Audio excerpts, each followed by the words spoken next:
이스라엘 백성들이 애굽에서 탈출한 후에 수많은 위기를 만났습니다.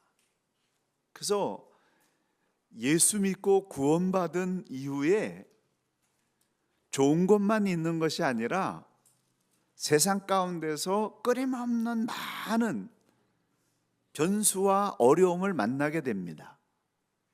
이스라엘 백성들이 노예 생활에서 자유인으로 바뀌어가는 과정이 결코 쉽지 않았던 것처럼 우리가 세상 가운데서 하나님의 완전한 백성으로 살아가는데 많은 저항과 어려움이 따를 수밖에 없습니다.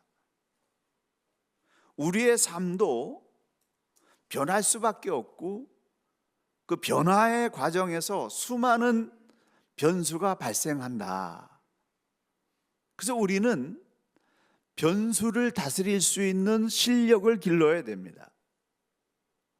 삶의 변화를 원한다고 한다면 뜻대로 안 될 때 그 상황을 극복해낼 수 있는 적응 능력이 필요하다. 오늘 우리는 이 이스라엘의 변화 과정을 살펴보면서 어떻게 하면 뜻하지 않는 변수를 만났을 때 그것을 잘 극복해낼 수 있는 실력 있는 그런 인생을 살 수 있을까? 그 해답을 찾고자 합니다. 첫 번째, 변화를 위한 값을 지불해야 됩니다. 사람들은 변화하기 원하면서 그 변화하는 과정에서 발생하는 대가는 지불하지 않으려고 합니다. 땀 흘리는 수고와 변화 과정에서 일어나는 위기와 여러 가지 어려움들, 이건 원치 않아요. 변화하는 과정에서 여러 가지 많은 어려움들을 만나는데 그것을 극복해내고자 하는 의지가 없다고 한다면 어떤 일이 발생할까? 출애굽 1세대들이 애굽에서 탈출한 지 2년이 지났을 때 가데스 바네아라고 하는 것에 도달하게 됐습니다. 이 지도를 보게 되면은 지금 여러 가지 화살표가 나와 있는데 출애굽 경로에 대한 학자들의 여러 가지 학설입니다. 여기는 5가지 학설이 이렇게 경로가 나와 있는데요. 그런데 이 학설들의 공통점이 통과하는 지역이 있는데 그것은 요 가데스 바네아라고 하는 지역입니다. 요 가데스 바네아는 가나안 땅으로 들어가기 위한 길목입니다. 거기서 12명의 정탐꾼을 뽑아가지고 정탐을 파송한 거예요. 그래서 이 가데스 바네아는 이스라엘의 운명의 갈림길이다. 12명이 40일 동안 가나안 땅을 정탐하고 돌아온 다음에 10명이 돌아와서 이렇게 보고했습니다. 거기서 네피림의 후손인 아낙 자손의 거인들을 보았는데 우리는 스스로 보기에도 메뚜기 같은 존재들입니다. 올라가면 죽습니다. 올라가면 망합니다. 이런 결론을 내렸습니다. 그들은 가나안 땅의 좋은 환경은 보았지만은 거기에 있는 사람들을 보고 잔뜩 겁을 먹어서 우리 올라가면 참패한다, 망한다, 죽는다, 다 죽는다. 뛰어넘을 수 없는 벽을 느낀 거예요. 그래서 포기했어요. 변화를 위한 대가를 지불할 생각을 하지 않았습니다. 그들의 보고를 듣은 온 회중이 소리를 지르면서 밤새도록 통곡하면서 모세와 아론을 원망하면서 이렇게 말했어요. 이 광야에서 죽었으면 좋았을 것을 어찌하여 여호와가 우리를 그 땅으로 인도하여 칼에 쓰러지게 하려는가? 애굽으로 돌아가는 것이 낫겠다. 우리가 한 지휘관을 세우고 애굽으로 돌아가자. 이렇게 원망하는 쉬운 길을 선택했습니다. 아무리 난공불락의 벽이라 할지라도 뛰어넘어야 될 장벽이라고 한다면 그 어떠한 대가를 지불하더라도 뛰어넘는 그런 도전이 있어야 되는데, 하나님의 그런 도우심을 약속받았음에도 불구하고 그들은 현실적인 어려움, 특별히 사람들에 대한 두려움, 이것 때문에 이걸 포기했다라고 하는 거예요. 포기하면 어떤 것도 얻을 수 없습니다. 난공불락의 장벽이라 할지라도 하나님께서 허락하셨기 때문에 믿음으로 도전하게 되면 그때 어떤 현상이 일어나냐면 하나님의 도우심이 일어난다는 거예요. 하나님의 기적이 일어난다라고 하는 거죠.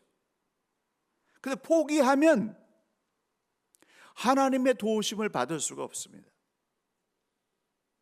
이스라엘 백성들은 은혜 받기는 좋아했어요. 축복 받기는 좋아했습니다. 기적을 체험하는 건 너무나 좋아했습니다. 그러나 변화를 위한, 거룩한 백성으로 변화되기 위한 그런 값은 지불하지를 않았다. 그걸 원치 않았다라고 하는 겁니다. 그래서 출애굽 역사상 최악의 선택을 하게 된 겁니다. 이스라엘은 사람에 대한 두려움 때문에 불신앙을 선택했고 변화되는 것을 거절했습니다. 그 선택의 결과는 어떻게 됐을까요? 오늘 본문 민수기 14장 28절, 너희 말이 내 귀에 들린 대로 내가 너에게 행하리니 너희 시체가 이 광야에 엎드러질 것이라. 너희는 그 땅을 정탐한 날수인 40일의 하루를 1년으로 쳐서 그 40년간 너희의 죄악을 감당할지니 너희는 그제서야 내가 싫어하면 어떻게 되는지를 알리라. 소름 돋는 말씀입니다.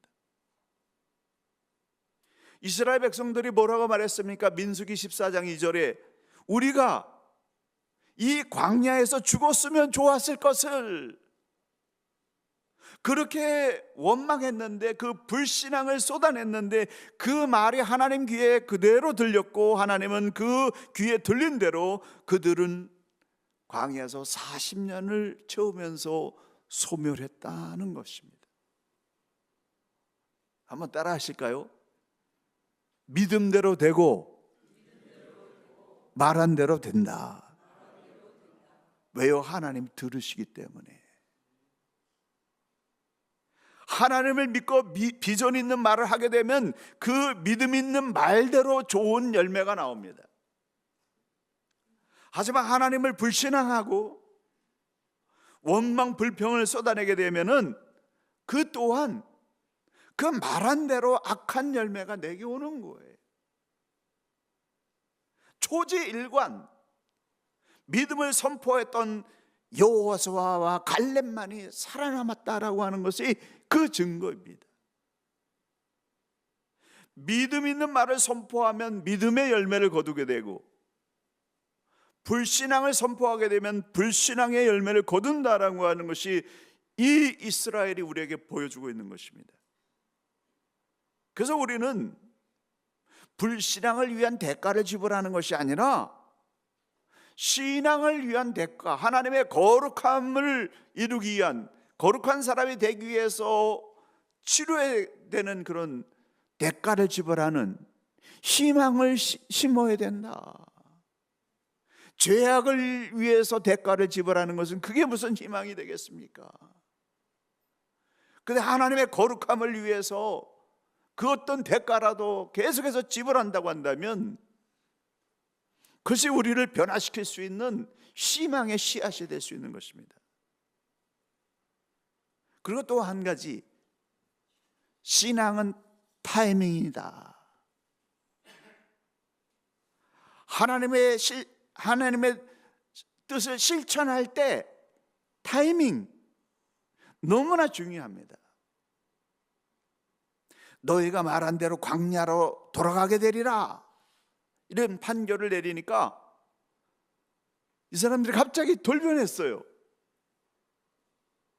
올라가면 다 죽는다, 그래서 우리 올라가면 안 된다라고 그렇게 말했던 사람들이 너희가 종탐한 그 40일 하루로 해서 40년 동안 광야에서 광야 생활을 쳐야 되고 거기서 다 죽을 것이다, 이렇게 하나님이 판결을 내렸더니 어떻게 변화됐냐면, 우리가 여기 있나이다, 우리가 여호와께서 허락하신 곳으로 올라가리니 우리가 범죄하였나이다, 회개하면서 올라가겠다라고 하는 거예요. 가지 말라고 했더니 이번에는 가겠다고 합니다. 왜 그렇게 바뀌었습니까? 그들이 원하는 해답이 아니었기 때문에 그렇습니다. 모세가 너희가 어찌하여 이제 여호와의 명령을 범하느냐, 이 일이 형통하지 못하리라, 여호와께서 너희 중에 계시지 아니하리니 올라가지 마라, 너희 대적 앞에서 패할 것이라, 너희가 극할에 망하리라, 너희가 여호와를 배반하였으니 여호와께서 너희와 함께하지 아니하시니라. 그래서 올라가 봐야 소용없다, 올라가지 마라, 패배한다, 분명히 말했는데 그들은 막무가내로 진격했습니다. 그들이 원하는 응답이 아니었기 때문에 그들이 원하는 대로 이번에 올라갔어요. 어떻게 됐습니까? 당연히 참패를 당하고 쫓겨나는 그런 결과가 나왔습니다. 그래서 믿음도 타이밍이에요. 하나님이 변화를 주실 때 그걸 놓치지 말고 하나님이 변화케 하시는 그 순간에 변화를 결심해야 된다는 겁니다. 똑같은 일을 해도 하나님께서 가라고 할 때 가야 되는 거예요. 가지 말라고 하시면 가지 않는 것이 믿음입니다. 그렇기 때문에 신앙생활에서 중요한 것은 하나님의 뜻이 무엇인가, 이걸 분별해서 그거를 위해서 사는 게 중요하고, 두 번째로는 그 뜻을 하나님께서 허락하시는 시간이 언제인가, 하나님의 타이밍, 이걸 맞추는 것도 중요하다는 것입니다. 아무리 거룩한 일이라 할지라도 하나님께서 가지 마라, 기다려라, 그렇게 말씀하신다고 한다면은 그 뜻에 맞춰야 된다는 거예요. 내 뜻에 안 맞는다고, 내가 원하는 시간이 아니라고, 내가 볼 때는 선한 일인데 왜 이걸 막으시냐고, 그렇게 하면서 내 마음대로 한다고 한다면 그 결과는 참패입니다. 하나님의 시간을 맞추는 믿음의 실력들을 기르시기를 예수님의 이름으로 간절히 축원합니다. 주님이 영감을 주실 때가 있어요. 지금이 변화의 타이밍이다, 지금 우리 교회가 변화해야 될 시간이다, 그렇게 하나님께서 말씀하시고 그런 상황과 그런 영감을 주실 때는 순종하고 나가야 된다는 거예요. 그걸 놓친다면은 아무리 하려고 하더라도 하려고 하는 자체가 잘못되는 그런 결과가 나온다라고 하는 거예요. 그래서 하나님의 뜻을 분별하는 거 너무나 중요하고요. 지금 하나님의 시간이라고 판결이 났다고 한다면 그러면 어떻게 해야 되는가? 피할 수 없는 싸움이라고 한다면 기도에 손을 올려야 됩니다. 르비딤에 이르렀을 때 아말렉과의 전쟁을 벌이게 됐는데요, 이스라엘이 이제 역사상 처음으로 전쟁을 치르는 거예요. 이 시점은 가데스 바네아 사건이 일어나기 전에 일어났던 사건입니다. 이 아말렉이라고 하는 사람들은 에서의 손자인 아말렉의 후손들인데, 그들이 같은 핏줄이었지만은 이스라엘의 출애굽을 돕지 않았습니다. 이스라엘은 가나안 땅으로 가야 되는데 이 아말렉 사람들이 중간에서 그들을 저지하면서 이스라엘이 가진 물건을 빼앗으려고 했습니다. 그래서 전쟁을 피할 수가 없었어요. 그래서 전투가 벌어졌는데 여호수아와 군대가 앞에 나가서 실질적으로 적군과 함께 치열한 죽고 사는 전쟁을 벌이고, 모세는 산 꼭대기에 올라가서 지팡이를 높이 들고 기도의 손을 올렸습니다. 모세의 지팡이가 위에 딱 서 있으면 이스라엘 군대가 이기고, 이게 힘들어가지고 손이 내려가게 되면 아말렉 군대가 이기는 그런 상황이 벌어졌습니다. 그래서 아론과 훌이 돌을 가져다가 모세를 앉게 하고, 그리고 양쪽에서 두 손을 잡아서 모세가 손이 내려오지 않도록, 해가 지도록 모세의 손이 내려오지 않도록 그렇게 함으로 말미암아서 아말렉과의 전쟁에서 대승을 거두는 그런 결과를 얻었습니다. 전쟁의 성패는 군대의 숫자나 전술의 능력에 딸려 있는 것이 아니라 기도의 능력에 달려 있다라고 하는 걸 말해주고 있는 겁니다. 이게 영적 전쟁의 원리예요. 우리가 신앙적으로 이거는 싸울 수밖에 없다, 이건 피할 수 없다, 이거는 뛰어넘어야 될 장벽이다 라고 하는 그런 문제를 만났다고 한다면 뭘 해야 되느냐? 기도의 손을 올려야 된다는 거예요. 믿음의 생활에서 우리가 승리하려고 한다면 기도의 손을 올려야 됩니다. 교회를 위해서, 가정을 위해서, 한 개인을 위해서 누군가 기도의 손을 올리고 있다고 한다면 원수 마귀가 침범할 수가 없는 거예요. 무너뜨릴 수 없는 것입니다. 근데 기도의 손을 드는 사람이 없다고 한다면 참패하는 거죠. 그렇기 때문에 기도의 손을 올려야 됩니다. 믿는 사람들은 기도의 손을 올려야 됩니다. 급하면 급할수록, 어려우면 어려울수록, 해결책이 없으면 없을수록 기도의 손을 올려야 된다. 자녀를 위해서, 아내와 남편을 위해서, 교회와 성도를 위해서, 지역과 나라를 위해서, 하나님의 나라를 위해서 기도의 손을 올리는 그런 일이 일어나게 되면 상황이 달라집니다. 기도의 손이 올라갈 때 하나님이 움직이기 때문에 그렇습니다. 지난 주간 새벽 예배 시간에 제가 실습을 해봤습니다. 손을 들고 기도를 해보았어요. 손을 드니까 간절함, 절실함이 생기더라고요. 이 손을 들다가 나중에는 이제 손이 쫙 펴지는 거예요. 이 손이 그냥 쫙 펼 수 있을 때까지 쫙 펴고 계속 기도하다 보니까 나중에는 나의 손이 하나님의 옷자락을 붙잡는 것 같은 그런 감동이 일어났고, 그런 감동이 일어나니까 담대함이 생기는 거예요. 실제적으로 기도의 손을 올려보니까 기도하는 태도가 달라지더라고요. 그래서 여러분 함께 실습해 보도록 하겠습니다. 다 내려놓으시고요, 손 한번 들어보세요. 허리를 펴세요. 손을 이왕이면 쭉 펴세요. 신경통 있는 분은 안 피셔도 됩니다. 쫙 펴셨죠? 이제 아래 배에다 힘을 주세요. 그리고 제가 시작하면 주여 3번 담대하게 선포하시기 바랍니다. 시작! 주여! 주여! 주여! 담대함이 생기죠? 간절함이 생기죠? 다 일어나세요.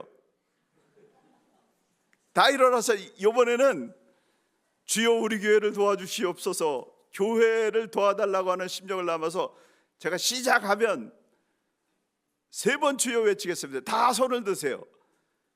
마지막 주여는 여러분이 호흡이 끊어지기 직전까지 길게, 할렐루야, 담대하게 주여 3번 시작! 주여! 주여! 주여!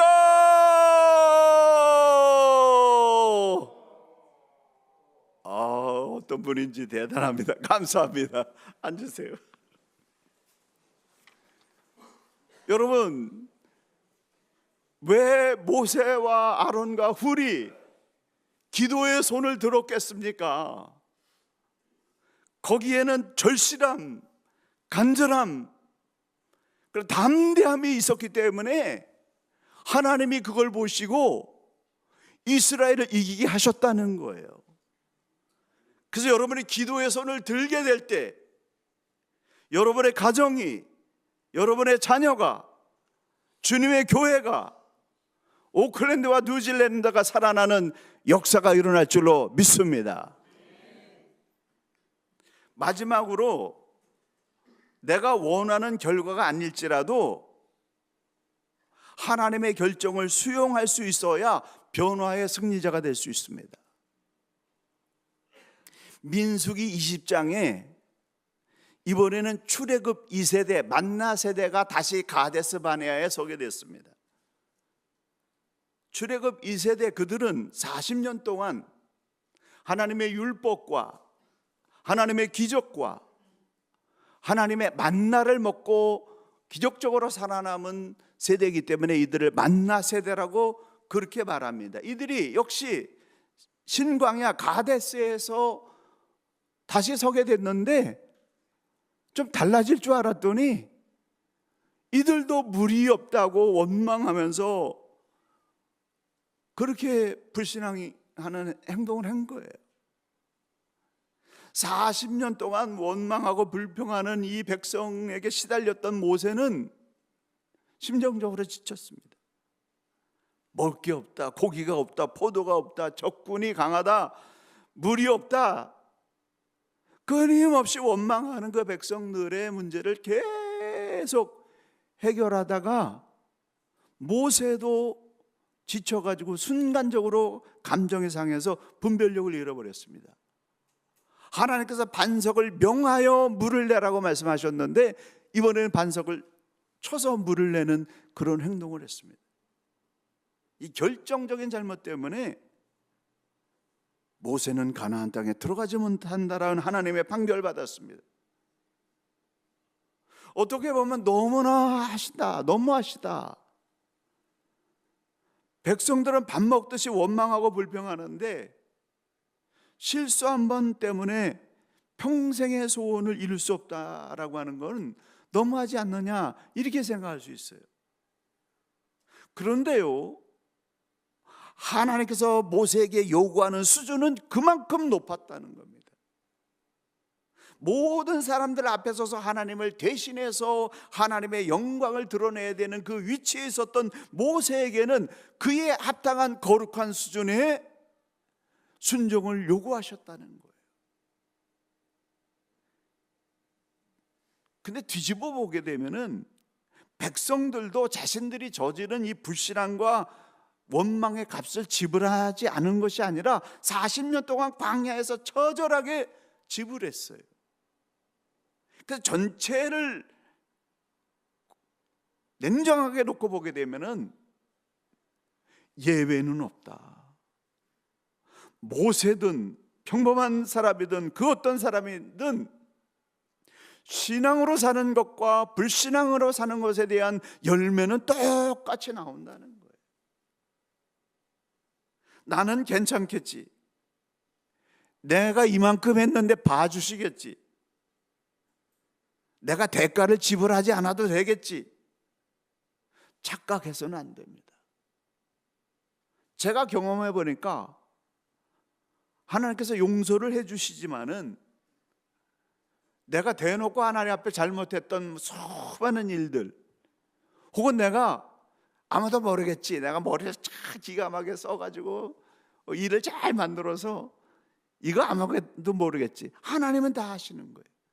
그런 일에 대한 대가, 주의 일 하면서 인간적으로 머리 썼던 그 모든 대가를 제가 처절하게 지불한 그런 경험을 보면서 예외는 없구나, 용서는 있지만은 하나님의 거룩을 드러내지 못한 이 불신앙에 대해서는 처절한 대가를 지불해야 되는구나라고 하는 것을 보게 됐습니다. 아무튼 모세는 가나안 땅에 들어가지 못한다라는 판결을 받았습니다. 40년 지도자 생활의 결론, 40년 그런 원망과 불평을 듣고 참아냈던 그 결론이 뭐냐면은 가나안 땅에 들어가지 못한다. 얼마나 기가 막히겠습니까? 그런데요, 중요한 것은 거절당한 뒤의 모습입니다. 모세는 거절당한 뒤에 더욱 빛나는 그런 사람이 됐어요. 무엇을 어떻게 했길래 거절당한 다음에 더 빛나는 모세가 될 수 있었을까? 모세는 과연 무엇을 했는지, 그걸 여러분 지도를 통해서 한번 확인해 보도록 하겠습니다.